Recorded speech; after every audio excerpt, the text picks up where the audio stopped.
तो बोलती है कि भाई हम अपने फोन में संसद टीवी देखते रहते हैं कि कब हमारा भाई पार्लियामेंट में हमारे लिए बोले। आप ये बताओ, आप भी सुनते होंगे और बहुत सारे लोग तो ये कहते हैं कि हमने पार्लियामेंट टीवी को इसीलिए यूट्यूब पे सब्सक्राइब किया है कि हमारा भाई वहां बोलता है हम उसको सुनते हैं।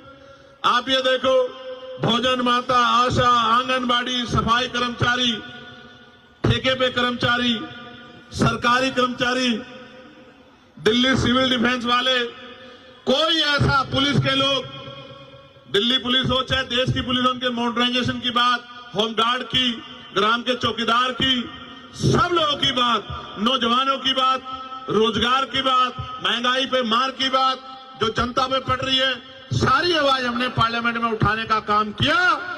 और आज ये हालत है कि कल तक कोई जो जय भीम नहीं बोलता था, इस अब मैं पार्लियामेंट में जाता हूं तो ऐसा लगता है सारे जय भीम वाले हो गए, इधर वाले भी और इधर वाले भी। एक दिन तो मैं गया, अभी एक विवाद हुआ तो मैं गया तो वहां के कर्मचारी आए मेरे पास, मैं अंदर बैठा कुछ लिख रहा था, बोले आज तो आपकी पार्टी के बहुत सारे सांसद आए हैं। तो मैंने कहा कि यार अभी तो चुनाव भी नहीं हुआ, सांसद कहां से बन गए बहुत सारे? तो बोले बहुत सारे लोग नीला पटका पहन के घूम रहे हैं।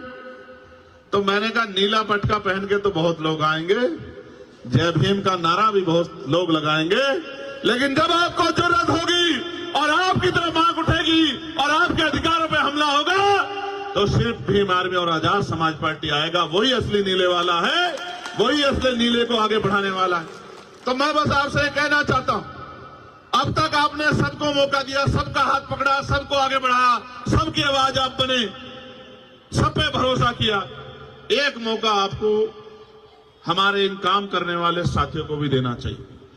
और अगर आपने एक मौका इनको दे दिया, मैं आपको लिख के देता हूं कि ना फिर आपको किसी और झंडे की जरूरत पड़ेगी, ना डंडे की जरूरत पड़ेगी, ना नेता की जरूरत पड़ेगी, क्योंकि नेता मां के पेट से जन्म नहीं लेते, नेता संघर्ष से पैदा होते हैं। और भीम आर्मी ने संघर्ष करके नेता तैयार किए हैं।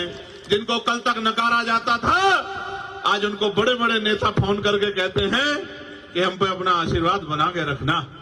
मैं बस आपसे कहना चाहता हूं, अच्छी बात यह है कि मेरे लोकसभा क्षेत्र के भी बहुत सारे लोग जो नगीना छोड़ के आ गए, वो भी मुझे रास्ते में मिले, वो भी यहां रहते हैं।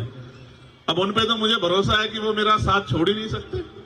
मैं यहां से नगीना के साथियों का भी धन्यवाद देता हूं। और मैं आपसे ये भी कहना चाहता हूं बहुत जिम्मेदारी के साथ कि सड़कों की लड़ाई हम लड़ते रहेंगे। इसका उदाहरण यह है कि 1 तारीख को हम भीमा कोरेगांव गए, 2 तारीख को परभनी में जो हिंसा हुई उन हिंसा के परिवारों से मिले, 3 तारीख को बागपत में जो जुल्म हुआ, जिस बच्चे ने पार्लियामेंट के सामने आके सुसाइड कर लिया क्योंकि उसको न्याय नहीं मिल रहा था, वहां की भाजपा सरकार कहती है सबके साथ सबके विकास की बात करते हैं, लेकिन जब हमारे लोगों पे जुल्म होता है तो विकास भी गायब हो जाता है और सबका साथ भी खत्म हो जाता है। उनको न्याय नहीं मिलता। 3-3 साल पार्लियामेंट के सामने आके उस बच्चे ने आपको आग लगा ली और 70% जल गया और अस्पताल में उसने दम तोड़ दिया। आखिरी लाइन उसकी ये थी कि मेरा भाई मुझको न्याय दिलाएगा।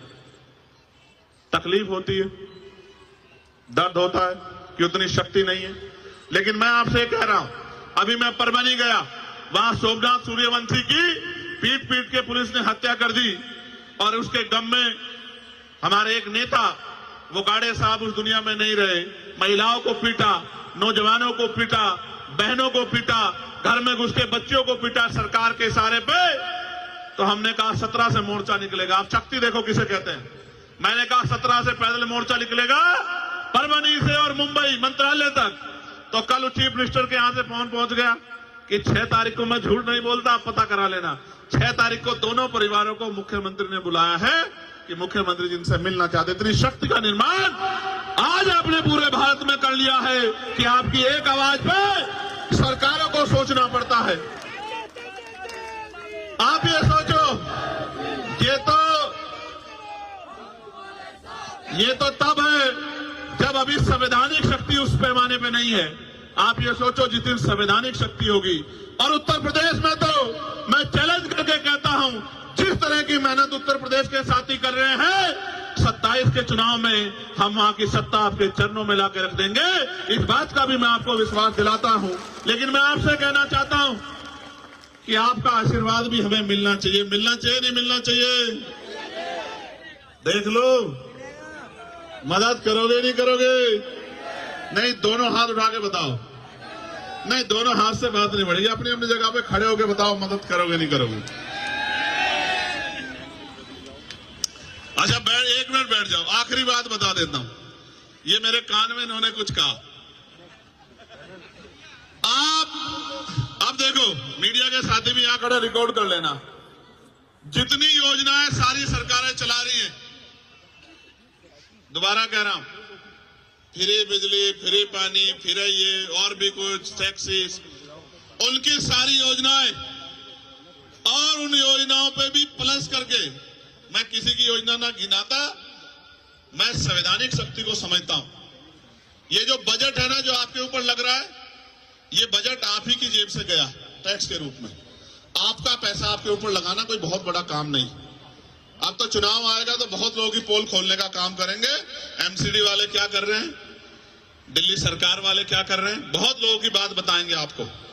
लेकिन आप ये सोचो, जितना ये आपको आज कह रहे हैं कि हम देंगे और दे रहे हैं, मैं इससे 4 गुने की गारंटी देता हूं, क्योंकि हमें कोई पैसा घर नहीं लगाना, अपने घर में नहीं लगाना है। आपके लिए आपका पैसा आप ही के ऊपर लगाना है। तो जो ये दे रहे हैं, इसके 4 गुने की गारंटी मैं आपको देता हूं। मैंने मांग की प्राइम मिनिस्टर से कि उस शिक्षा में स्कॉलरशिप मिलनी चाहिए। दिल्ली के मुख्यमंत्री ने पढ़ लिया, उनकी रिसर्च टीम ने अगले दिन उन्होंने कहा, मैं बहुत बड़ी घोषणा बाबा साहब अम्बेडकर पे करना चाहता हूं, कल इस समय करूंगा। हमारे साथियों ने कहा कि मुख्यमंत्री जी को एक घोषणा, हमने कहा हमारा चार्ट उठा लो, 12 घोषणाओं में से एक घोषणा उसमें से ही होगी। तो कहा बाबा साहब अम्बेडकर शिक्षा को बड़ा महत्व देते थे, तो उस शिक्षा में हम लोग स्कॉलरशिप देने का काम करेंगे। मगर अब देखो कितने तेज है, गौर से सुनो, वो अपना एडमिशन करवा ले तो उनको बाकी सारी मदद हम लोग करेंगे। भाई ये बताओ, 12वीं तक की स्कॉलरशिप देके डॉक्टर बना दोगे क्या? इंजीनियर बना दोगे क्या? वकील बना दोगे क्या? जज बना दोगे क्या? क्या बना दोगे? बेवकूफ तो बना सकते, क्योंकि हाई स्कूल इंटर तो हमारा मरा गिरा आदमी भी रूखी सूखी खाके अपने बच्चों को करा ही देता। अगर करना है इस देश में, जो बाबा साहब अम्बेडकर कहते थे आपको बिजली फ्री दे देंगे, पानी फ्री दे देंगे, रोटी अनाज दे देंगे, लेकिन आपके बच्चों को एजुकेशन नहीं देंगे, क्योंकि एजुकेशन सवाल को जन्म देती है। और जिस दिन आपके बच्चों को शिक्षा का अधिकार मिल गया और मुफ्त शिक्षा मिल गई और गुणवत्तापूर्ण शिक्षा मिल गई, आप याद रखना, आपका रास्ता कोई नहीं रोक सकता। इसका उदाहरण डॉक्टर बाबा साहब अम्बेडकर है कि ये ना चाहते हुए भी बाबा साहब अम्बेडकर संविधान सभा में भी गए और कानून मंत्री भी बने। इसलिए मैं आपको कहना चाहता हूं, मैंने पार्लियामेंट में कहा था कि समान शिक्षा पॉलिसी लागू कर दो। मैं सत्ता पक्ष को भी कह रहा हूं, विपक्ष को भी, अगर आप इतने अच्छे हो तो करो समान पॉलिसी लागू। अगर बाबा साहब समान शिक्षा पॉलिसी लागू, अगर बाबा साहब अम्बेडकर को नेता मानते हो, बाबा साहब अम्बेडकर की बात को मानते हो, समान हेल्थ पॉलिसी लागू करो कि गरीबों का इलाज भी, क्या तो सारे प्राइवेट स्कूल अस्पताल गरीबों के लिए भी खुले मुफ्त में, या सबका इलाज सरकारी अस्पताल में हो, और इलाज बेहतर से बेहतर होना चाहिए कि पैसे की कमी कारण किसी की जान ना जाए।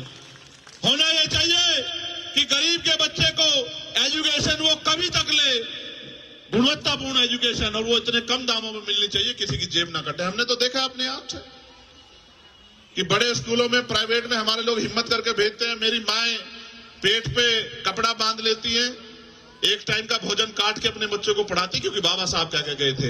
लेकिन सच ये है कि ये सारे काम आपके आसान हो सकते हैं अगर आप अपनी राजनीतिक ताकत बना लो।